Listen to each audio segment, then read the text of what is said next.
Guys, পরন্ত বিকালে যদি কারোর কুলমাখা খেতে মন চায়, বাইরে না যেতে মন চায়, তাহলে কি করবেন? এভাবে আমার মতো তেঁতুল মাখা আর কুলমাখা করে খাওয়া শুরু করবেন। তো এখানে আর কি কুলমাখা করে ভাগাভাগি করে নিয়েছি, কারণ আমি এটার মধ্যে ধনিয়া পাতা দিয়েছি।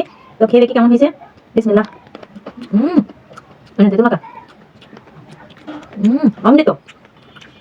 হুম হুম হুম, সেই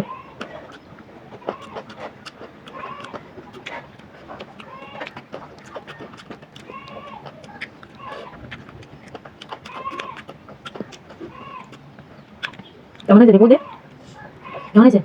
হ্যাঁ, মুখের মধ্যে কথা বলতে বলতে টক খাওয়ার জলটা এসে যাচ্ছে। কেমন হয়েছে?